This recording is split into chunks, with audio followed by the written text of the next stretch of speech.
Okay, well, we have Florian Neto, Head of Investments Asia at Amundi, now joining us to take us through some of the stuff that he's watching out for. Florian, great to have you with us here and back on the program. Thank you very much for your time. Prashant this side.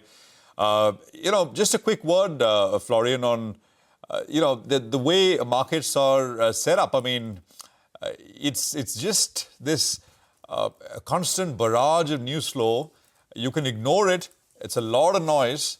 But it does kind of make you a little hesitant, right? Because you just don't know. So in that sense, it's uncertain. What's your view? Will H2 be a little tougher? Or actually it'll be a period where markets will now look through all of this tariff and trade noise? Yes, thanks for having me. You're right. Uncertainty is rising again with the tariff headline.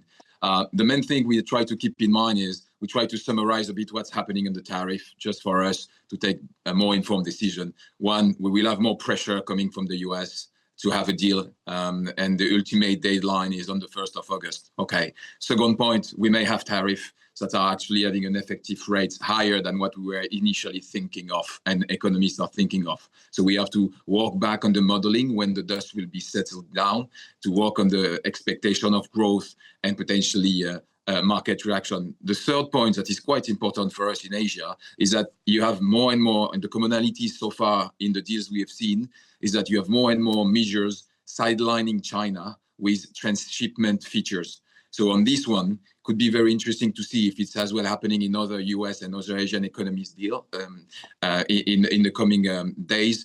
But it will be very hard for some smaller economy in Southeast Asia to choose between your largest investor and your largest exporting market. So without digging into the potential methodology, when you talk about transshipment, for example, does it mean that supply chain diversification will be part of it? Meaning 80% of your product is manufactured in China, 20% left is manufactured in Vietnam. Is it a transshipment? Is this the supply chain? So all this is still up in the air, but when you look into the details, Vietnam export can go from 1.7 to 20% of Vietnam export to the US, depending on the methodology. So a lot of things is up in the air. If we take a step back now and we look into the markets, we do believe that growth is going down for the US slightly, so a moderate deceleration, and same in Europe, for example. So in developed economies, we do believe we will end up with a below potential growth, but it's not the case in Asia, for example. So we have been upgrading some countries in the region. Typically, India has been upgrading for us last month,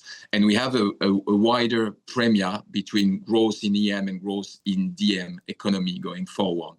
When you look at inflation, we are quite comfortable. We have this inflation that is confirmed in Asia. We have as well the impact of the tariff has been quite deflationary. So far in the US, we are not seeing a lot of impact on CPI. It may eventually happen, but we are not very concerned about inflation. And central banks are cutting rates. So for us, when we sum up for H2, we do believe that we will keep our moderately risk on asset allocation. Then we look back and we see that we have been making a lot of money already in year to date. Some markets have been performing significantly. So we do believe you should have a risk on positioning. We prefer equity at this stage, but we increase hedging. And we are reducing risk a bit in credit because we do believe that risk return is less favorable today with the tightening of the spread we've seen so far. And we know that the terminal rates will still be a bit volatile going forward. So it can very much wipe out a bit the gain you are making on the credits. So if we have to choose, we prefer equity. We remain risk on. We are reducing high yield, increasing more capital stable type of credit issuer in our portfolio, and we see how it goes. We are not fighting the momentum. The market is looking through it, so we keep on running with the market.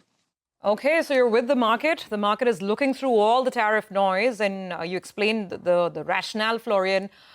You also said that you're upgrading some markets in Asia. Yep. Which markets are those? Because we here in India are still not getting that big flow of foreign money. What's your sense? Yeah, no, indeed. We did two tactical opportunities in June. We added to South Korea equity.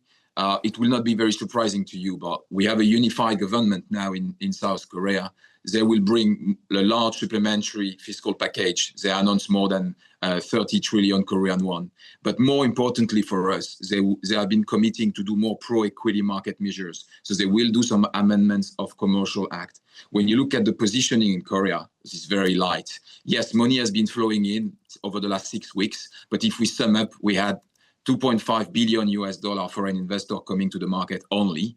And if you look at year to date, it's still a very big outflows out of Korea. So cheap valuation in aggregate. We are very happy to turn very max overweight on Korea. We did it in June. It has been performing very well. What we try to do now is to be careful on some momentum stocks. We are not chasing the banks there, and we are trying to favor the old co, especially the ones that have a strong underlying business growth and tech memory plays. So Korea is one. The second one is Hong Kong quoted stocks, both China offshore and Hong Kong stocks. We may come back to that, but we have big southbound flows. It's a year-to-date record high for southbound flows. Chinese mainland investors are investing in Hong Kong. IPOs is running very high. Hong Kong is at the top of the board. It did not happen over the last 4 years. And we have Hong Kong monetary authorities that is trying to fight against abundant liquidity we are seeing in the market. So we are quite positively oriented on Hong Kong quoted stocks as well. All right, Florian, a short conversation today. Thank you very much for joining us.